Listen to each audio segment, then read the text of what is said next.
Time has divided unto the two parts. पहला, प्रभु यीशु के दूसरे आगमन के बाद इस धरती पर जो त्राहिमाम का शब्द सुनाई देगा, जब कलीसिया यीशु के दूसरे आगमन के वक्त इस संसार से उठा ली जाएगी, पवित्र आत्मा भी उठा लिया जाएगा। और जब कलीसिया और पवित्र आत्मा, जिसके कारण से परमेश्वर का न्याय इस पृथ्वी के ऊपर आने से रुका हुआ था, जब वो उठा लिया जाएगा, तब परमेश्वर की जलजलाहट को इस धरती पर आने से कोई रोक ना पाएगा। तब 7 साल के लिए इस धरती पर जो महाप्रलय होगा, यह अंत के दिनों की ओर इशारा कर रहा है। क्योंकि यीशु के चेलों ने भी पूछा था, मत्ती के 24वें अध्याय में और इसके 3 पद में, जब यीशु पहाड़ पर बैठे तब यीशु के चेले उनके पास आए। मत्ती रचित सुसमाचार और उसका 24वां अध्याय, और जब जैतून पहाड़, 3 पद, और book of Matthew chapter 24 and verse 3, और जब जैतून पहाड़ पर बैठा था तो चेलों ने अलग उसके पास आकर कहा, हमसे कह कि ये बातें कब होंगी और तेरे आने का और जगत के अंत का क्या चिन्ह होगा? तेरे आने का और जगत के अंत का क्या चिन्ह होगा? यीशु ने उनको उत्तर दिया, सावधान। प्रश्न 2 पूछे गए थे, याद रखिएगा, प्रश्न 2 पूछे गए थे, तेरा आना और जगत के अंत का क्या चिन्ह होगा। इन दोनों प्रश्नों के उत्तर में प्रभु ने उत्तर एक दिया था। That means the second coming of Christ plus the destruction, दुनिया का विनाश, ये दोनों एक ही समय में होंगे अंत के दिनों में। इसका मतलब है प्रभु यीशु के दूसरे आगमन के तुरंत बस शायद अंत का पहला हिस्सा पूरा होगा।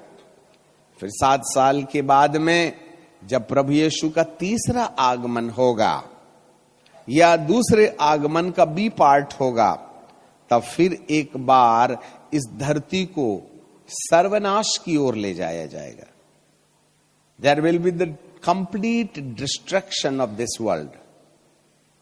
और ये जो है 7 साल के महाक्लेश काल के आखिरी में होगा, जब प्रभु अग्नि के घोड़े पर आएंगे और उनके साथ 1,44,000 वे पवित्र लोग जो उठा लिए गए, वे आकर के ख्रिस्त विरोधी झूठा भविष्यद्वक्ता और शैतान के साथ लड़ेंगे और इस पृथ्वी को उथल पुथल करके उसको रिक्रिएट करेंगे और संतों के रहने लायक बनाएंगे। अब एक बात याद रखिएगा, इन दोनों घटनाओं के पहले कहीं ना कहीं प्रभु जी का वचन कहता है कि ये 2 गवाह आएंगे। जी हां, पुराने नियम की आखिरी किताब मलाकी और उसके आखिरी अध्याय 4 और उसका आखिरी पद 5वां, मलाकी की किताब और उसका 4 अध्याय उसका 5वां पद, देखो यहोवा के उस बड़े और भयानक दिन के आने से पहले एलियाह नबी को मैं भेजूंगा, और वह माता पिता के मन को उनके पुत्रों की ओर, पुत्रों के मन को माता पिता की ओर फेरेगा। ऐसा ना हो कि मैं आकर पृथ्वी को सत्यानाश करूं। ऐसा ना हो कि मैं आकर पृथ्वी को सत्यानाश करूं। इससे पहले कि पृथ्वी दूसरे आगमन में सत्यानाश के लिए छोड़ दी जाए, इससे पहले कि यीशु के तीसरे आगमन में संपूर्ण सत्यानाश के लिए छोड़ दी जाए, प्रभु अपने 2 गवाहों को, जो सारी पृथ्वी के परमेश्वर के सामने हाजिर रहते हैं, सारी पृथ्वी के परमेश्वर के सामने हाजिर रहते हैं, वे लोग सेवा देंगे। और ये जो किताब है, ये किताब उसको खोलेंगे जिसमें 7 शब्द होंगे। और ये किताब मुंह में तो मीठी लगेगी पर पेट में कड़वी लगेगी। इन दोनों गवाहियों की सेवा यीशु के दूसरे आगमन के पहले भी ली जाएगी और यीशु के तीसरे आगमन के पहले भी दी जाएगी। यही 2 गवाह हैं जो इस किताब को प्रकट करेंगे। हालेलुया। एलिया और मूसा की सेवा। मूसा एक प्रेरित है और भविष्यवक्ता, और एलिया एक भविष्यवक्ता है।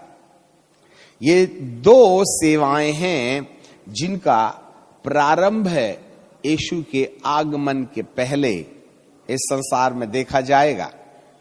ध्यान दीजिएगा, इन दोनों के पास ही उस छोटी किताब में छुपे हुए 7 शब्दों के पीछे छुपा हुआ रहस्य प्रकट करने का अधिकार है, जो यूहन्ना के युग में स्वर्ग से आदेश मिला था कि इसको मत लिख।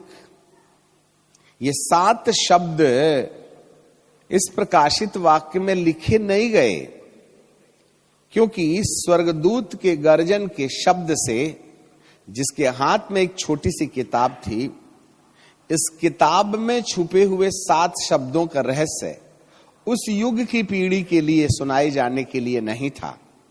उसको परमेश्वर ने अपने हाथ में गुप्त रखा था। परंतु जब प्रभु यीशु मेमने की सेवा छोड़कर सिंह की सेवा देंगे, जब वह लॉइन ऑफ जूडा, यहूदा का सिंह बनकर के खड़ा होगा, तब ये वाली सेवा यीशु मसीह के नाम से इन 2 सेवकों को दिया जाएगा। ये 2 सेविकाइयां होंगी। एक तो प्रेरिताई सेवा है और दूसरा भविष्यवक्ताई सेवा है। ये बातें आज हम इसलिए कह रहे हैं क्योंकि यही 2 सेवक होंगे जो प्रभु यीशु मसीह के दोबारा आने से पहले, दुनिया के अंत के पहले कि ये धरती 7 साल के महाक्लेश काल के लिए छोड़ दी जावे, ये चेतावनी भरे शब्द देंगे। जो लोग इनका नुकसान पहुंचाने का प्रयास करेंगे, या तो उनके मुंह से निकलने वाली आग उन्हें भस्म करेगी, या फिर वे मार डाले जाएंगे, क्योंकि ये परमेश्वर का एक विशेष उद्देश्य लेकर के उस समय तक रहेंगे जब तक परमेश्वर का प्लान इनके द्वारा इस धरती के अंदर में पूरा नहीं हो जाता है।